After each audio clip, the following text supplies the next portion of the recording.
Good evening, everyone. Wow, this is quite a turnout. I'm glad we moved it to the church. We would not have all fit into the bookstore. Welcome, everybody. I'm Liza Bernard from the Norwich bookstore, and that's just a few doors down for those of you who don't know, but I think most of you know. Thank you. We're very, very pleased to have you join us. First thing is to remind you to turn phones and other distracting electronic devices off, please. The format tonight's going to be pretty straightforward, a brief introduction, and then our guest will have the floor. After the talk, there are books on my right, and Mr. McKibben's going to sit on my left to sign books, and somebody will be coming along with little stickies if you want the book personalized. We have lots coming up at the bookstore. I encourage you to sign up for our newsletter or check our website. But just a few highlights that I want to mention to this crowd. This Friday, we have another big event in town. David Macaulay has a new book, the first one in a long time. It's called Crossing on Time, Steam Engines, Fast Ships, and a Journey to the New World. And it's a history, but it's also his personal story of coming to this country. That's going to be at Marion Cross at 4 o'clock, and they'll be doing a slideshow and signing books. And then on May 22nd, Charles Whelan, who you all know as Naked Economics Man, he has a novel, and it's a political satire, and he'll be at the bookstore on May 22nd. And Laura Waterman, who's also fairly well known in the Upper Valley, has a novel called Starvation Shore, and she'll be at the bookstore on the 29th of May. But this evening, we want to thank Bill McKibben for coming to Norwich again from his home in Middlebury. Bill's 1989 book, The End of Nature, was regarded as the first book for a general audience about climate change, and it's appeared in 24 languages. Sorry about that. He's written a dozen other books, including Oil and Honey, which is subtitled The Education of an Accidental Environmentalist, which sort of tells a story about how he got into this field of work. Earth, which is E-A-A-R-T-H, Making Life on a Tough New Planet, which he actually spoke about here in this church a long time ago. And most recently, he has a novel, Radio Free Vermont, A Fable of Resistance. Bill is the founder of 350.org, which is a global, I knew I was going to stumble on that one, a global grassroots climate change movement which has organized 20,000 rallies around the world in every single country except for North Korea. So that's pretty impressive. He is the Schumann Distinguished Scholar in Environmental Studies at Middlebury College and a Fellow of the American Academy of Arts and Sciences. He's won way too many prizes and holds way too many honorary degrees to mention here. He is a former staff writer at The New Yorker, and he writes frequently for a wide variety of publications all around the world. In 2014, Bill was awarded the Right Livelihood Prize, which is sometimes called the Alternative Nobel. His new book is Falter, Has a Human Game Begun to Play Itself Out? And about this book, Naomi Klein writes, it's a love letter, a plea, a eulogy, and a prayer. It's wise and warning with everything on the line. Without further ado, let me welcome Bill McKibben.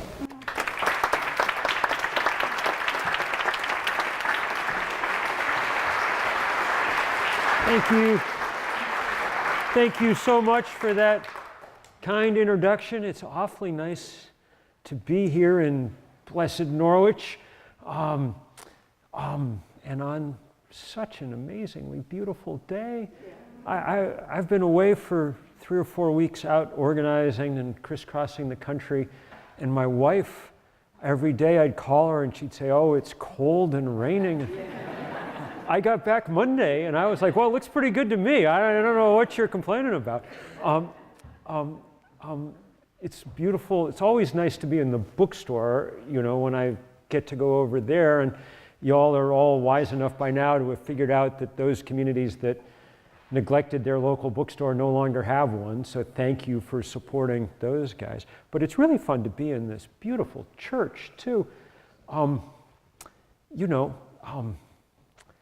I never rose higher in the ecclesial hierarchy than Methodist Sunday school teacher. And even then at churches much smaller and more remote than this, where the only qualification was, could you take a tea towel and turn a fourth grader into a Palestinian shepherd on on Christmas Eve, but in the Methodist tradition, the Sunday school teacher is usually relegated to the basement, so it's kind of fun to be up at the pulpit, and I may just stay here a while. It's a kind of nice view out over the lake. I'll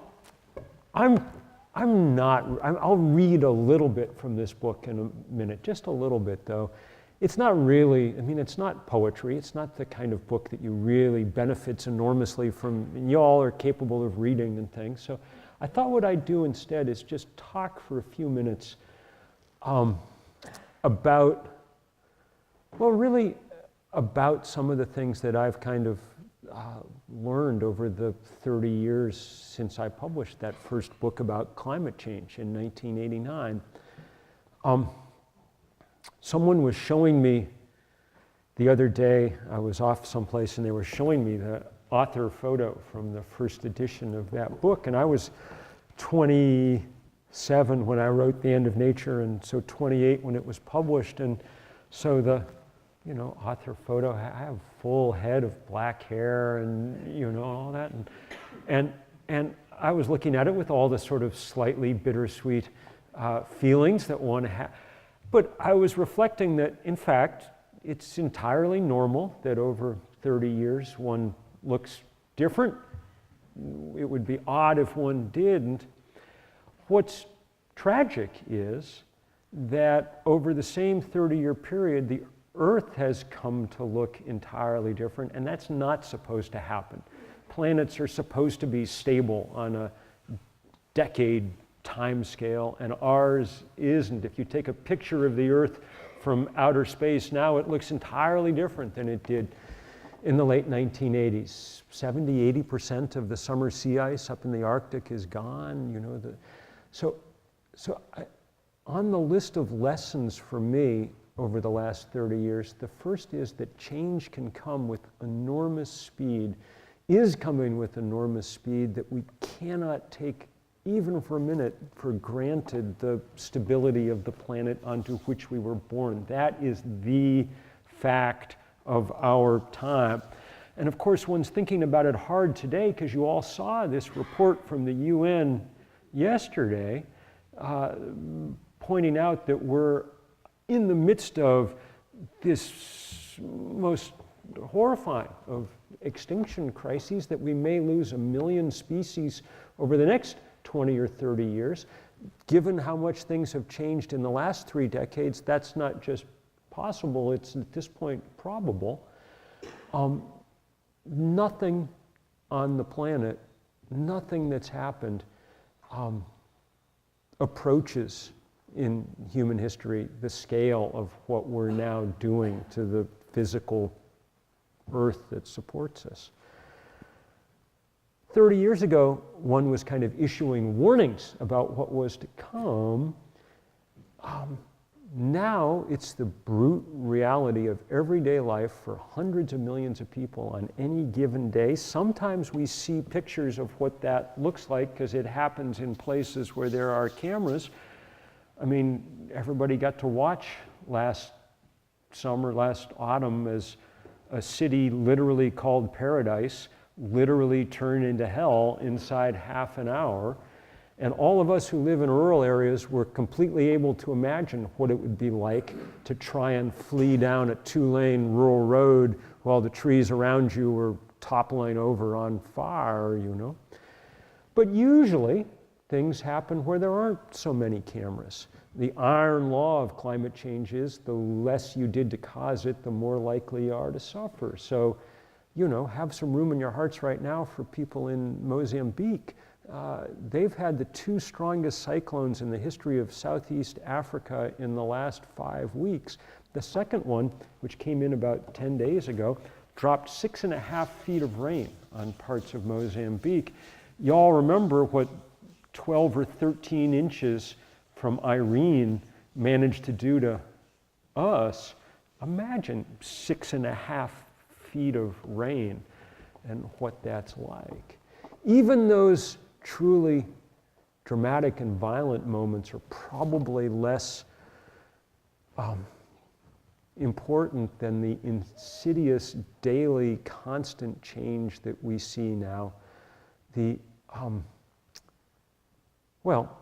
rapid spread of drought is leaving its mark everywhere, and in the process giving us some intimation of what the future is likely to be like. In Syria, in the first decade of this century, we had the deepest drought in the history of what, in my schoolboy days, we called the Fertile Crescent. That was enough to drive 1 million farmers off their land into the cities. That was enough to help trigger the brutal civil war in Syria, and that in turn spun off 1 million refugees into Western Europe, which discombobulated the politics of an entire continent. Meanwhile, in the highlands of Honduras and Guatemala, there's been a similar wide-scale drought underway. Central America is particularly vulnerable. It's one of the few places on the map where there are oceans on both sides and the oceans are heating much faster even than the atmosphere, and hence we're seeing very dramatic weather effects, drought in this case. That sent maybe 1 million people fleeing north toward our border, and you've seen what that's done to uglify our politics. Now bear in mind that the UN prediction, the low end for refugees in the course of the next decades is about 200 million climate refugees. The high end is about 1 billion. Try and figure out how we're going to deal with that if we allow it to happen. Last summer, we saw the highest temperatures ever recorded on this planet, reliably recorded. It got to 129 degrees in a series of cities around the Persian Gulf and into the Asian subcontinent. In those cities in the Middle East that were near the water, the humidity was so high that what the meteorologists call the feels-like temperature, the heat index, was 165 degrees. I gotta say, I get tetchy when the temperature in Ripton hits about 85, Imagine, you can't imagine, because human beings can't survive at 129 degrees for more than a few hours in a uncooled space. Your body just cannot cool off fast enough. The consensus projection of the scientists is that at current rates of increase in temperature, by the middle to latter part of the century, it'll be that hot for dozens of days, maybe 100 days in the summer, across a vast swath of territory that includes much of the Asian subcontinent, the North China Plain, and most of the Middle East. In effect, it will be uninhabitable, as will, of course, those places that are just too close to the ocean, because the sea has now begun to rise inexorably. We're living on a smaller planet that's effectively closer to the sun. And that's the first, for me, the first lesson of these last 30 years is how fast that change can come. It's scary. The second thing that I keep thinking about, and this one makes me angry at myself, is how long it took me to figure out kind of what the situation really was. I understood all the science fine back in the 1980s. The science was pretty simple and straightforward. We knew that we were emitting lots of CO2. We knew its molecular structure trapped heat. We knew the temperature would go up. We didn't know exactly how quickly or how much, but we knew we had more than ample warning. But what did not occur to me was how slow our systems, our political systems, would be to react to this. And I spent the first 15 years after I wrote The End of Nature convinced wrongly that we were engaged in an argument about climate change, and that therefore it was important to write more books, give more speeches, have more symposiums, publish more articles, that eventually all this weight of data and reason would pile up high enough that our leaders would do the right thing. And it took me much too long to figure out that we had won the argument. By the mid-1990s, scientists were in firm and robust consensus about what was going on. We'd won the argument, we were just losing the fight. Because the fight wasn't about data and reason, the fight was what fights are always about, money and power.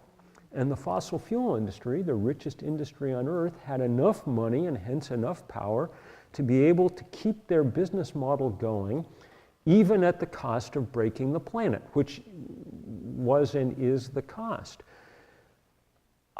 That sounds hyperbolic to say, and I do not like to exaggerate, so I don't think even 5 years ago I would have put it quite that bluntly.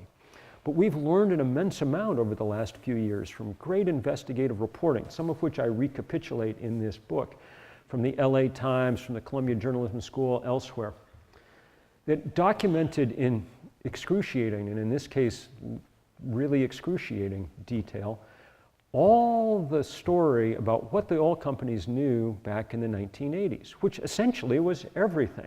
I mean, Exxon was the richest company on earth. It had a huge staff of scientists, and its product was carbon. So of course they were going to find out what was going on, and they did. By 1982 or 1983, their scientists had laid out how much it was going to warm and how fast. And those scientists were believed. Exxon began building every drilling rig it built to compensate for the rise in sea level that they knew was coming. They began plotting out precisely what parts of the Arctic they wanted to lease for oil drilling once it melted. Okay? What they didn't do was tell any of the rest of us. Instead, they invested, all the utilities and fossil fuel companies, billions of dollars in building this architecture of deceit and denial and disinformation that kept us locked for 30 years in a completely phony and sterile debate about whether or not global warming was real. A debate that both sides knew the answer to at the beginning, it's just one of them was willing to lie. And it became the most consequential lie probably in human history, because it cost us that 30 years. It was extraordinarily effective. It took us from 1988, when Republican President George H.W. Bush said, "I will fight the greenhouse effect with the White House effect," which was a good line, to Republican President Donald Trump in 2019 insisting that climate change was a hoax manufactured by the Chinese. A point of view so odd that if you were sitting on a public bus and the guy next to you was muttering it, you'd get up and change seats, okay? But that's where we are. That's what happens.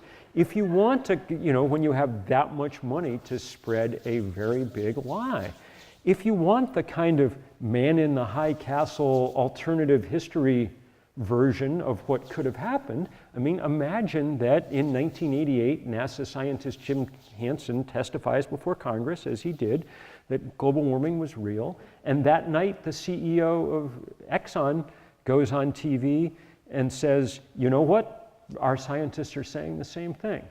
Which, by the way, seems to me the least that any moral or ethical system would demand, okay? Had that happened, it's not as if people were going to say, "Oh, Exxon, you're just being a bunch of climate alarmists." People would have said, "Okay, we've got a problem and we best get to work." And we would have gotten to work. And there were things 30 years ago that were relatively easy that we could have done. 30 years ago, a modest price on carbon would have begun to steer the ocean liner that is the world economy 3 or 4 degrees on a different course. And over the course of 30 years, that would have sailed it into an entirely different ocean. But instead, we kept full steam ahead. In fact, we accelerated. We've produced more CO2 emissions since 1989 than in all the years before 1989, okay? And that's why we're in the trouble we're in now. Which leads me to the third thing that it seems to me, I've learned anyway, which is that in a situation like that, a movement is a very good thing to have.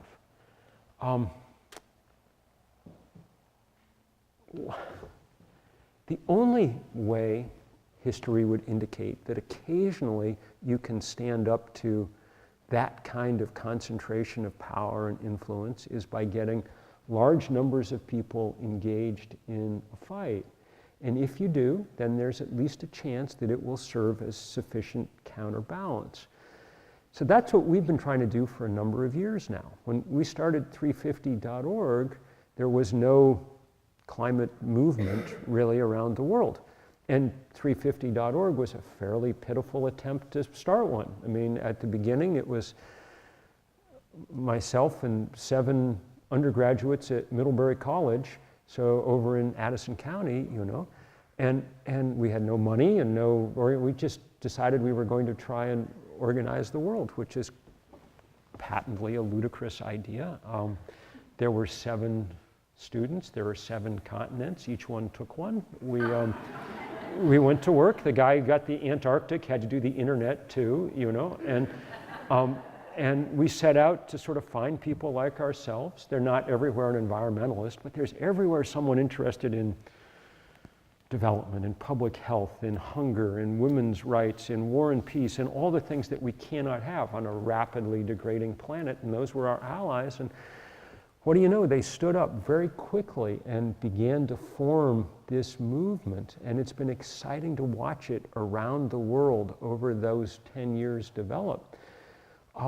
Some of it's been, you know, I mean, there's been all kinds of strands of it. We started pioneering this work around stopping the fossil fuel industry from doing the things it wanted to do. So that began with this battle over the Keystone Pipeline. And it's really good to see your neighbor Jim Antal and Gus Speth here today, who went to jail at the very beginning of that fight over the Keystone Pipeline. When we started that in 2011, National Journal, which is the kind of trade paper on Capitol Hill, polled all its energy inside, 300 lobbyists and people up on the Hill, and 93% said that TransCanada would have its permit to put that in by the end of 2011. But then more people went to jail than had gone to jail about anything in this country in a very long time. And then many more people than that, hundreds of thousands, began to rally around the White House and to get together to work. And the good news is not only have we kept that from being built so far, in fact, last Friday, TransCanada Corporation announced 2 things. One of them was that they were changing their name to TC Energy, which is always a good sign that you've got someone on the run a little bit. And the other thing they announced was, despite Donald Trump's best efforts, they were not going to begin construction this year on the Keystone Pipeline, that we have at least another year to fight them off, so that was good. But what was really good was that that battle convinced everyone all over the place that you could stand up to these guys, and now every coal mine, every frack well, anything that anyone wants to build gets fought and fought hard. And we win some of those fights, and even when we don't win, we cost them a lot of time and money. The head of the American Natural Gas Institute gave a talk to his industry peers last year, and he said, somehow we have to stop the Keystoneization of everything we're trying to do. And I confess, when he said that, my dark heart exalted just a little bit. It was a real tribute to people, you know, like Gus and Jim and everybody else who worked really hard and continues to work really hard on these fights. And we started this battle around divestment that some of you have helped with, that's turned into, I was talking to Naomi Klein earlier this week, because it was sort of she and I that dreamed this up a little bit. And neither of us had the slightest thought that it would turn into what's really essentially the largest anti-corporate campaign of its kind ever. We're now at $8 trillion worth of endowments and portfolios that have divested in part or in whole, and it's taking its toll. Shell Oil this year described it as a material risk to its business. There was a story in Politico 2 weeks ago from the heads of all the big coal companies who were down in Houston for their annual meeting, and they were saying we can no longer raise capital for expansion. There are too many investment funds and things that have put us off limits, that have divested from our business. So that kind of stuff's exciting. It's exciting when New York City divests its $200 billion pension fund, or when the Norwegian sovereign wealth fund, the biggest pool of money on earth, $1 trillion that the Norwegians made, all of it by drilling for oil in the North Sea, when they announce they're getting out of this business, or when the entire country of Ireland says that they're divesting all their public accounts, it does make me feel slightly chagrined to be a Vermonter where our state treasurer has resolutely refused to do anything of the kind, and it just makes me sad, and it shouldn't be the case. But all the colleges in the state now, including Middlebury, have now divested, and so that's good news.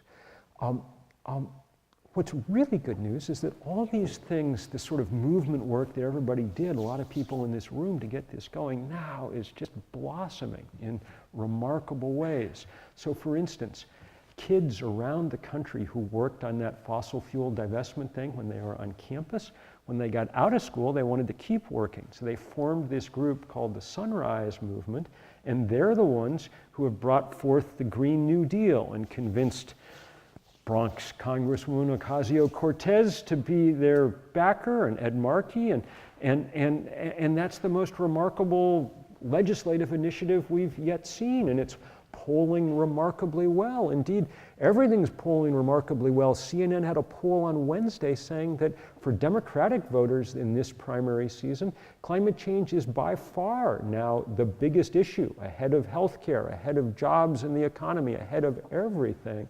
I cannot tell you how long we've waited for a moment like that. We used to beg to see if they'd ask one question about climate change in any of the debates, and they never did, but that's not going to be a problem this year.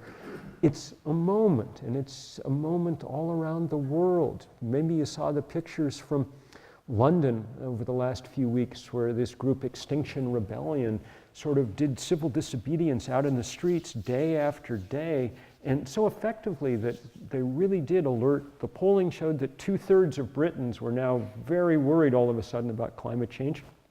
The House of Commons, under conservative Tory government in London, last week passed the world's first national climate emergency resolution, saying we're in a climate emergency and we're going to do what it takes to cut our emissions. And I bet that you all have watched the remarkable work that started in Sweden with young Greta Thunberg in September and now is spread all over the world. There's millions of kids who have walked out of school on the general principle that if our leaders cannot be bothered to protect the future for them, it's a little much to ask that they sit in nice, neat rows 8 hours every day preparing for their own future. That argument's been powerful and strong and heard, and the rest of us are going to get a chance to back it up. Keep your eyes peeled. Sometime in the next little while, we'll be announcing the dates for at least the first of kind of all ages adult climate strikes coming in the autumn. We're going to need people who can't afford to lose a day's wages, or who won't be fired by their boss if they take a day, to walk out and engage in protest or whatever for that day. We need to disrupt business as usual, because it's really, if you think about it, kind of literally business as usual that's doing us in. The fact that we get up every day and keep doing more or less what we did the day before, even while the greatest tragedy that ever enveloped the world is enveloping us, that's kind of the problem. So also, we need you to do it just because there's something mildly undignified about putting all the weight on the backs of fourth graders, So it would be good for the rest of us to do our part as well. That leads me to the fourth thing that I got to tell you, and just to be utterly honest, which is At this point, we don't know that even if we do everything we can do, that we're going to win. We have some hopes. There are some real possibilities. The price of a solar panel has dropped 90% in the last decade. That's the most hopeful statistic on the planet. Obviously, you can tell that in Norwich because half the houses in this town have solar panels on the roof, and that's a really good and promising thing to see. But we're at the point when, I've got solar panels all over my roof too, but I don't try to fool myself that that's how we're going to solve this problem. We're past the point where you can make the math work, one Tesla at a time, one vegan dinner at a time, whatever it is. It's going to be joint action if we're to have any hope of doing things. I mean, most important thing an individual can do is be a little less of an individual, come together with others in the kind of movements that we've built to try and make change. And that change is going to be it's going to be a race. We've waited a long time to get started. We're obviously at this point not going to stop global warming. That's not on the menu. The question is, can we stop it short of the point where it cuts the knees out from under civilizations?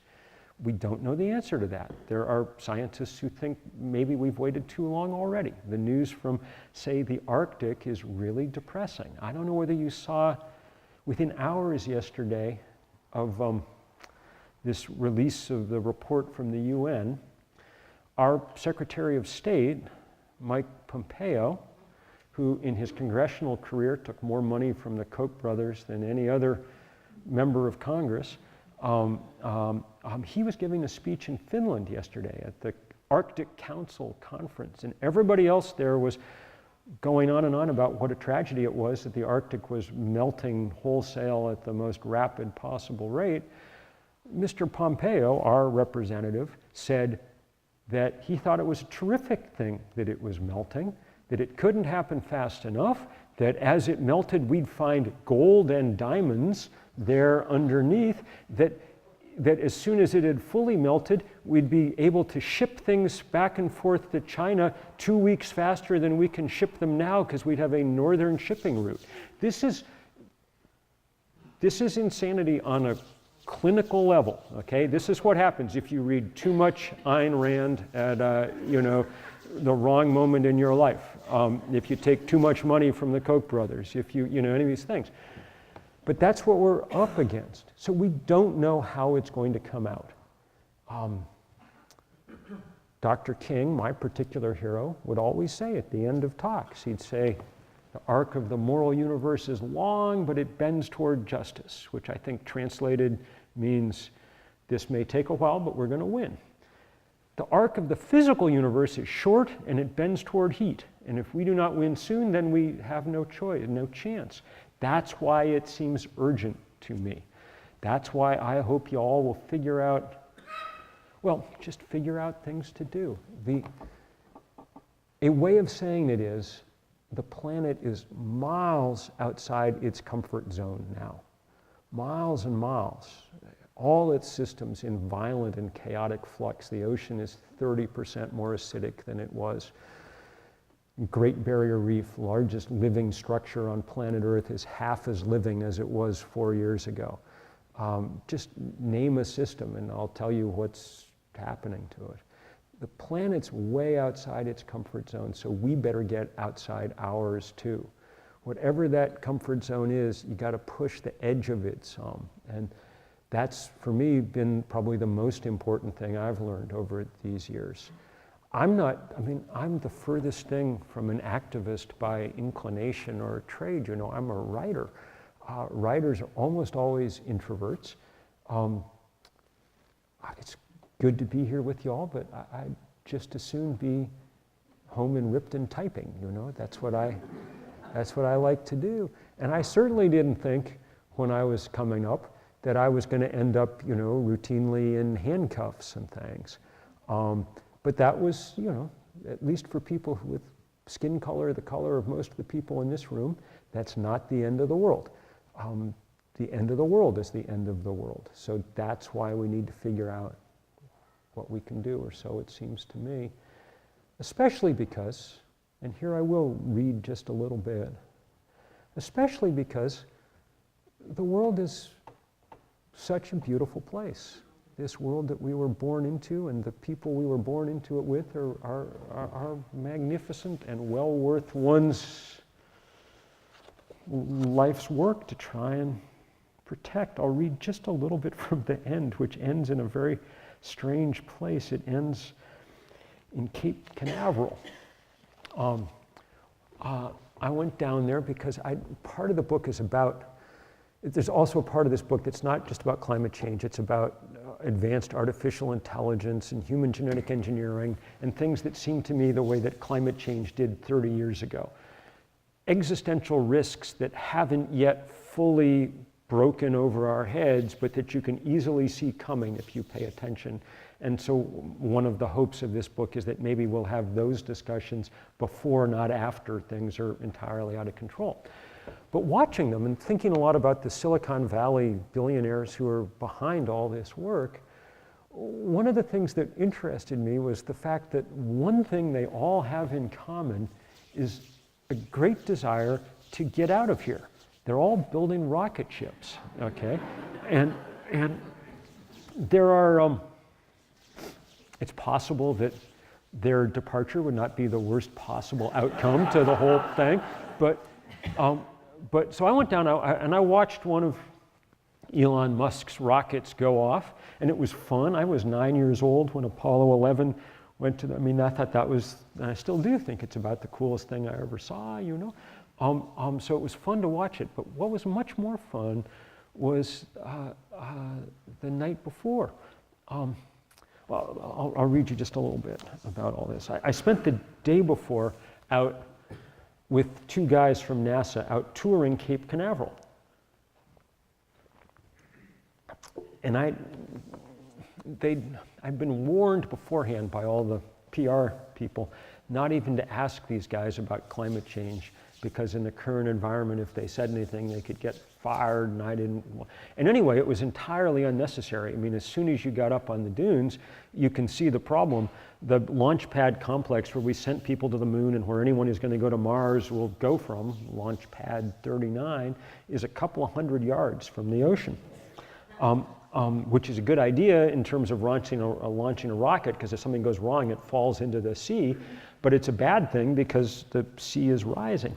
NASA started worrying about this sometime after the turn of the century, a worry that accelerated dramatically after Hurricane Sandy in 2011. Sandy didn't hit Cape Canaveral, it hit New York City. But even at a distance of a couple of 100 miles, the great storm churned up waves strong enough to break through the barrier of dunes and very nearly swamp the launch complex. And so those dunes were rebuilt. This man that I was with found the millions of cubic yards of sand at a nearby Air Force base, and he himself planted the last of the 180,000 native shrubs needed to hold it in place. And so far, the new dune has performed, yielding little ground in the face of recent hurricanes. So perhaps until a few more chunks of the Antarctic crash into the drink or a bigger storm hits head on, our escape route to outer space is safe. But what impressed me more than the new dune was the sheer affection these two men had for the landscape where they worked. Kennedy Space Center is the Merritt Island Wildlife Refuge, said one. We use less than 10% for our industrial purposes. When you look at the beach, it's like 1870s Florida, the other guy said. It's the longest undisturbed stretch on the Atlantic coast. We launch people into space from the middle of a wildlife refuge. That's amazing. They talked for a long time about their favorite local species. The brown pelican skimming the ocean just off the beach, the Florida scrub jays, the gopher tortoise. When they were rebuilding the dune, they carefully bucket trapped and relocated every last one of those tortoises. Before I left, they drove me half an hour across the swamp to a pond near the Space Center headquarters building, just because they wanted to show me some alligators, and we could see snouts surfacing near the bank. At each corner, a sign had been carefully placed by NASA. The alligators in this area occur here naturally. They were not placed here. They are not pets. Putting any food in the water for any reason will cause them to become accustomed to people, and then they must be removed and destroyed. Now, something about that sign moved me tremendously.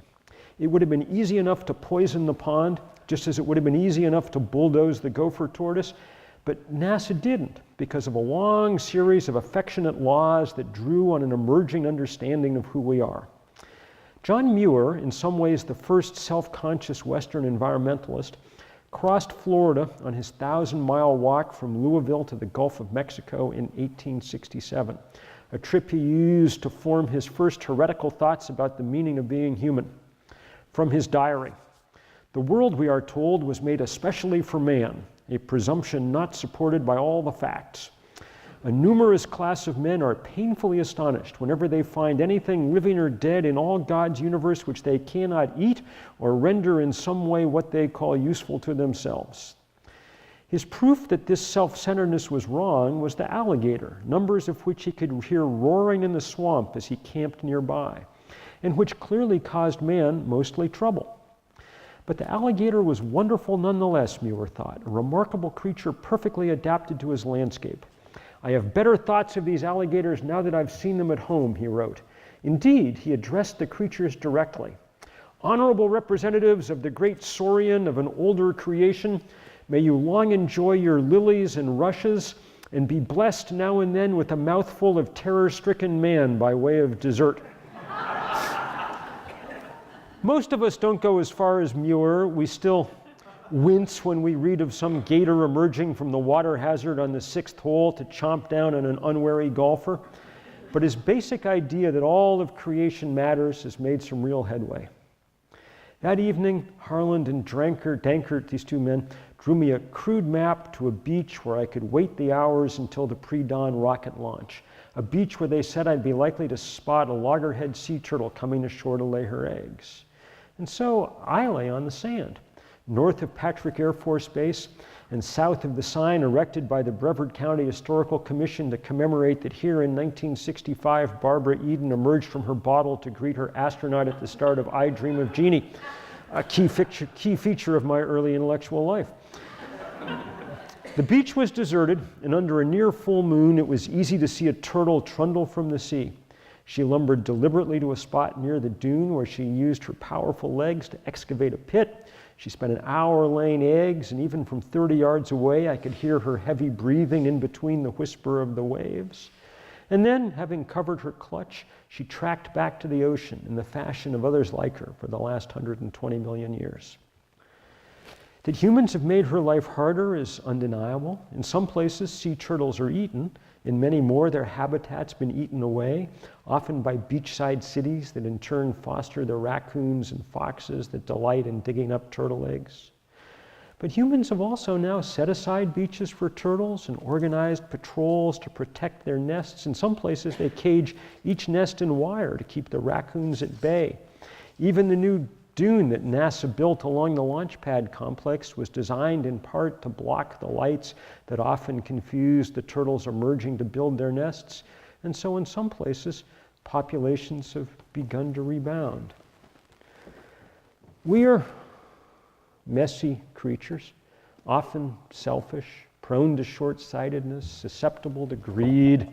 In a Trumpian moment with racism and nationalism resurgent, you could argue that our disappearance would be no great loss. And yet, most of us, most of the time, are pretty wonderful, funny, kind. Another name for human solidarity is love, and when I think about our world in its present form, that is what overwhelms me. The human love that works to feed the hungry and clothe the naked, the love that comes together in defense of sea turtles and sea ice and all else around us that is good, the love that lets each of us see we're not the most important thing on earth and makes us okay with that, the love that welcomes us imperfect into the world and surrounds us when we die, even, especially in its twilight, the human game is graceful and compelling. So there I end, and there I end. Thank you very much for bearing with me.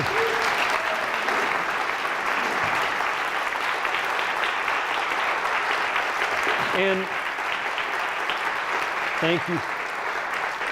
We've got enough, I left enough time. I mean, look, it's a completely gorgeous night. No opprobrium attaches if you wish to just go out and enjoy the evening. But if you've got questions or comments or abuse or whatever, I'm happy to endure it for a while and then sign a few books. So just shout it out, and if you can't hear it, I'll repeat the question. Ms.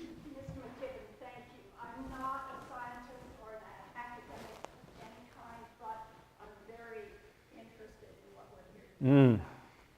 Back in the 1980s, I went to a lecture over at Dartmouth. It was in that big white building on the east side of the quad. And I can't remember the scientist's name. He was from Woods Hole. And he was talking about the research that they've been doing about the oceans and the life in the oceans. And it was very informative. And I've never been shy about asking questions. So I asked him the question, or made the comment, that I realized it was very important to do the scientific research on these issues. But I wanted to know, where would the wisdom come from? And I've thought about that ever since. I've altered my life to incorporate some wisdom. But what I want to throw out here now to talk about or discuss is that what my mind is grinding on right now is what I think is the elephant in the room, which is overpopulation. Certainly not here in Vermont or even in the United States, but overpopulation. And the culprits are hard to, we can't, the values that we have as a society contribute to this issue. For example, let's not talk about the oil industry or gasoline or anything like that. Let's talk about medical science. Who here would disagree with we can take a baby who is born 2 ounces and that child can live. We can live past 100 now. So this is a... Say that's not, many of the values that we regard as very, very worthwhile, very important, part of our value system are contributing to the elephant in the room. So this is a good question, and I'm glad you bring it up because it lets me be more positive than is my normal want. I'm usually a pretty doer guy, but population's really interesting. I wrote a book about it once called Maybe One, an argument for smaller families.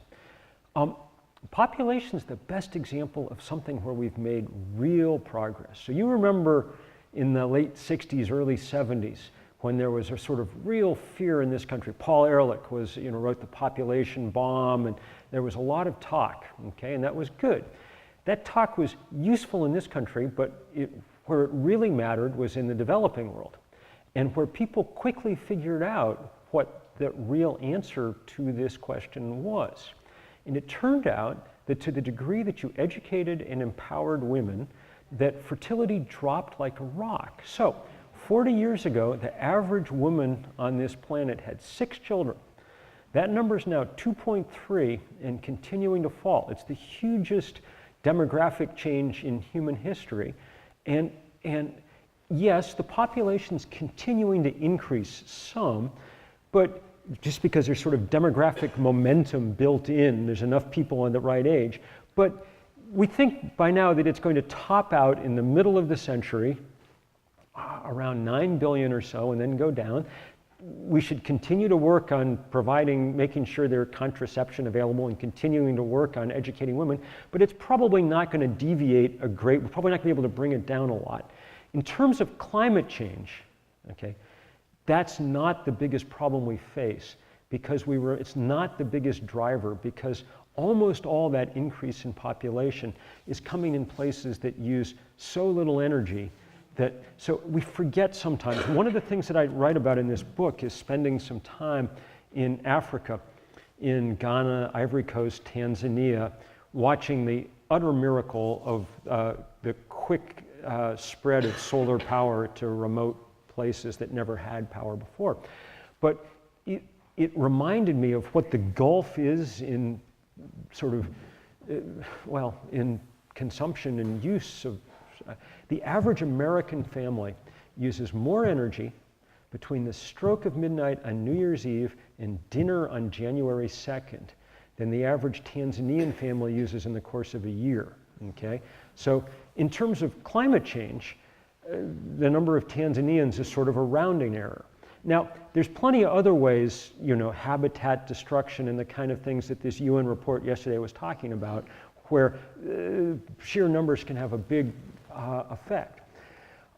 So not to at all belittle the concern, simply to say that it's a good example of maybe how humans can sometimes get their act together in pretty short order.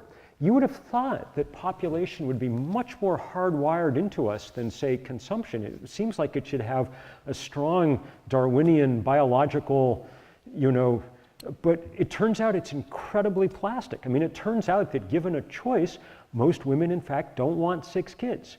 And so what do you know? I mean, the fertility rate dropped sharply.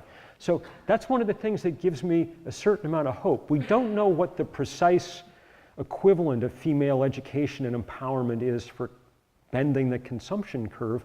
Probably, you know, one of the things that would help is a serious price on carbon so that all our decisions every day are informed by some sense of their, you know, impact on the climate. But to me, that's a hopeful place, so I'm very glad you brought it up, and thank you. Yes?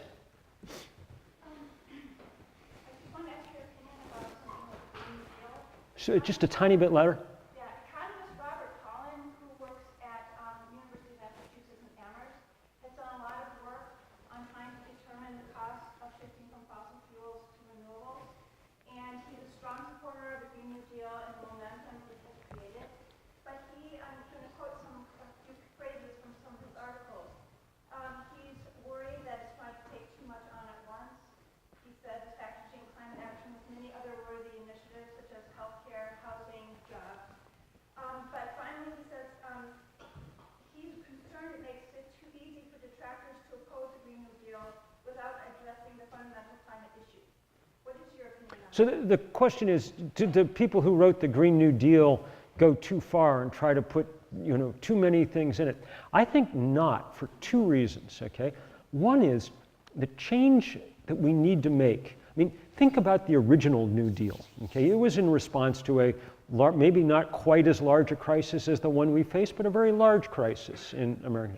So it took on a lot. I mean, it did many, many different things, and when one worked or one didn't, FDR would just substitute another. You know, there were 1,000 different things that fell under it. I mean, there was a federal writers project and artists project that produced some of the most remarkable documents in American history, okay? If you're going to make the kind of change we need, one of the reasons that people cling to the current ways of doing things is because they cling to their current jobs because that's the only way Americans get health care. It's the only way they can afford to pay to send their kids to college, you know, things like that. So if we're going to make change on this scale, we really do need to think about insecurity and what it means. In purely tactical terms, you know, let's assume that this is a negotiation that's going to get underway at some point. The smarter way to begin the negotiation is to ask for everything you really want and maybe a little bit more too, you know, not to do the opposite. I remember during the cap and trade thing in 2009 when John Kerry, bless his soul, was leading the fight for cap and trade, and he had a press conference and someone asked him somewhat the same question. He said, we've compromised a lot already and we're ready to compromise a lot more. And when I heard him say that, I thought, this is not going to end well, you know, and it did not end well. Nothing happened. So personally, I say good on him, you know.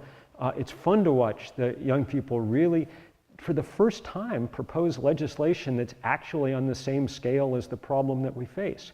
Another way of saying this is that there's no use. Winning slowly on climate change is simply another way of losing, okay? So doing things that get you partway where you need to go, in fact, that's normally the right way to engage in political questions. I mean, if I think the minimum wage should be $20 an hour and you think it should be $10 an hour and we meet in the middle at 15 and go on and discuss it, in another 5 years, I'm like, that's good. That's compromise. That's how things change. That's what our system's set up to do, or at least it's what it was set up to do before dysfunction became its, the hallmark.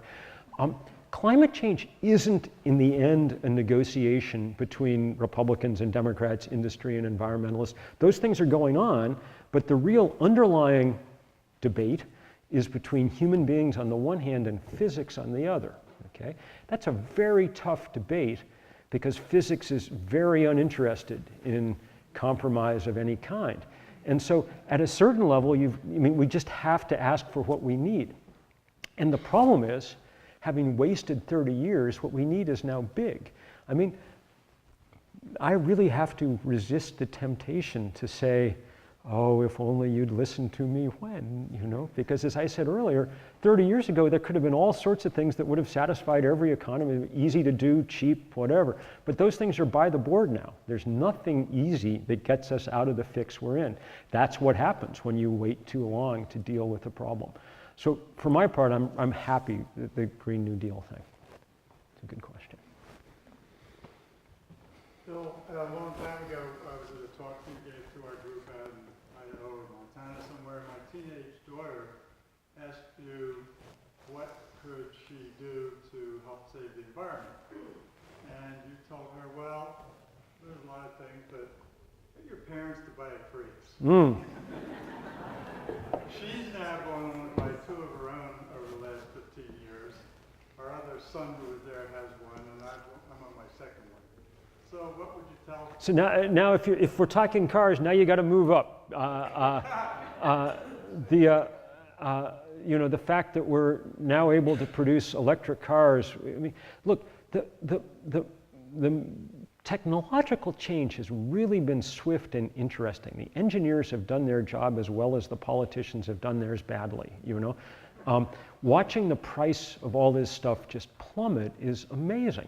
And like we talk about the Tesla, but that's not where the real action is. The Chinese are producing 5 or 6 EVs for every car that Tesla produces.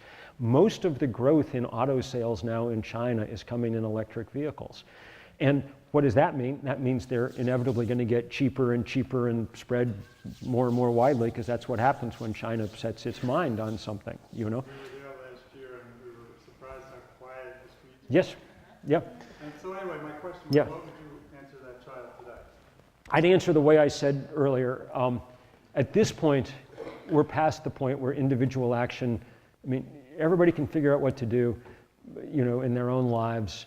But at this point, individual action should be replaced by a real effort to come together to push for change. Because we're now people didn't buy Priuses in large enough quantities. People didn't make the kind of changes in their lifestyle in large enough. Now we're at a place where the hope is that, and here's the reason why I think this is possible. If 10% of people go buy Teslas, that's good. It'll reduce automobile emissions 10%, but that's not enough to change the outcome. If 10% of people get politically engaged, it may be. We know this because, in 1970, we're coming up on the 50th anniversary of the first Earth Day. In 1970, 20 million Americans, which was 10% of the then American population, went into the streets. It was probably the largest day of political protest in American history, okay? And that was enough to change the flavor of our political life around these issues.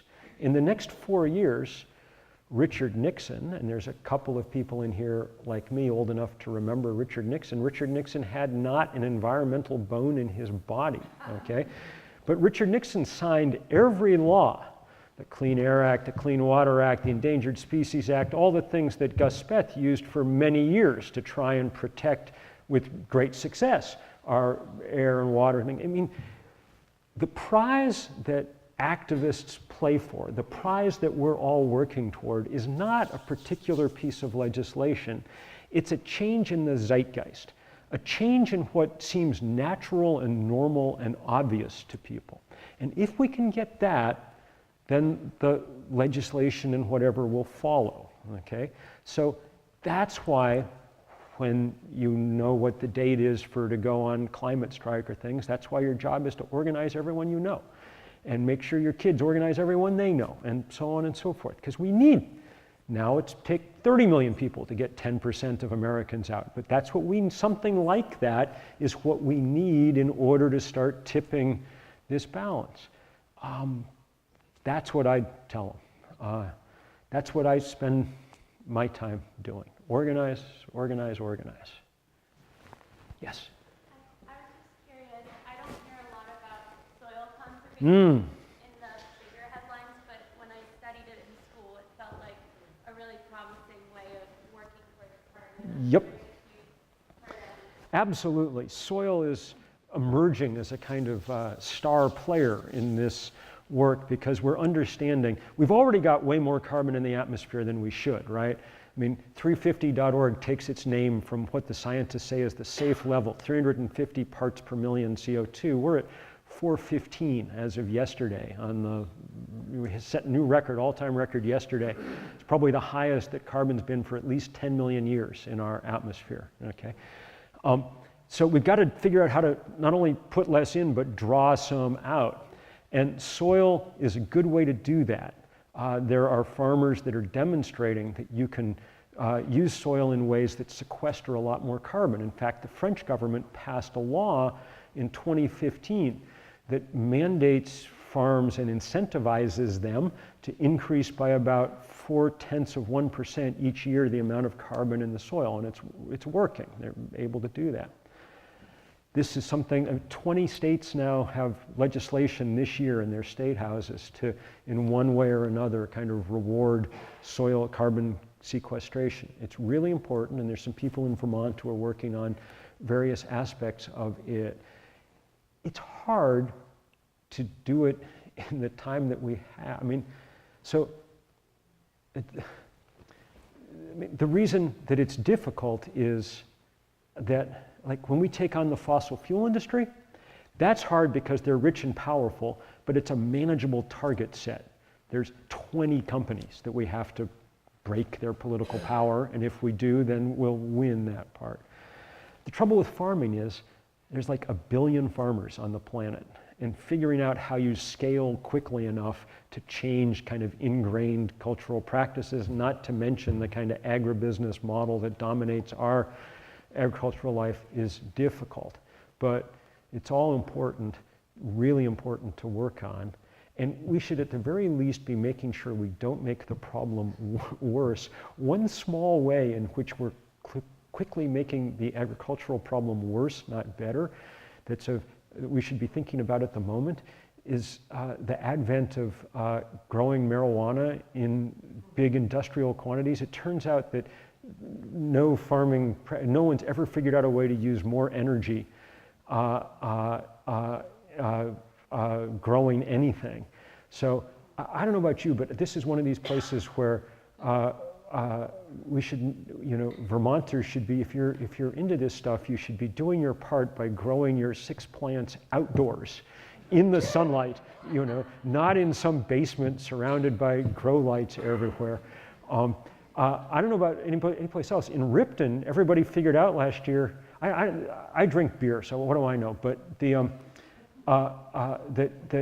it's become in Ripton like the new zucchini. Like, if you leave your back door of your car open and unlocked, someone's likely to leave a bag of this stuff on hand just to get rid of it, So share it with your urban neighbors, whatever it is. Just don't let people set up enormous warehouses full of lights, because it's taking 3 or 4% of electricity now in some places. So there. But that's a very good question, and people should pay serious attention to soil. I can tell that is it right to ask one more question? One more. You choose, because it's beyond my ability to do that, okay? How are you going to get rid of the cows? How are we going to get rid of cows? Yes. Well, we're probably not going to get rid of cows altogether, would be my guess. And in some ways, to deal with this soil question, it's possible that one of the things we might want to do is use cows differently than we do at the moment.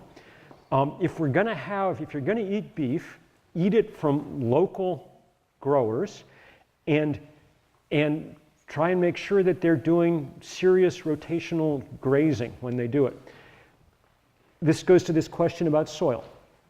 200 years ago on this continent, there were more ruminants than there are now. If you add up all the buffalo and antelope and things that were roaming around, they outnumber the number, and they belch just as much methane as cows ever do. So why was it not a problem? Well, it turns out that when you have big ungulates walking around, as long as you move them constantly from one place to another, then they churn up the soil in all sorts of good ways and deposit lots of manure and produce soils. That's why, when the pioneers went across the plains, they reported grass, 15 feet high and things like that. So the method that we used, the method that traditionally kept buffalo and things on the move constantly, the technology that we used was called wolves. But that's harder now. I think we should introduce wolves wherever we can, and that's good. But the technology that people have developed to mimic that is electric fences and moving them every day and regularly. And places that do that show enormous change in soil quality. So if you're going to eat meat, then do it in such a way that supports rather than degrades soil around you. Obviously, everybody should be eating lower on the food chain than we are for lots of reasons, including just your own health and the health of the planet. So it's a place to make a difference. But again, this is just, I'm a broken record, but worry less about perfecting your own lifestyle and more about coming together in defense of the common good around, around these things. This is what we need to do. We need to change laws, we need to change economies, and we need to do it very fast. And I know, because I know people in this room and I know what Norwich is like, I know that you guys have been engaged in this fight a lot, for which I couldn't be more grateful, and I know that you'll be engaged in it in the future, and it'll be an honor to be shoulder to shoulder with you all in this work. So thank you all enormously.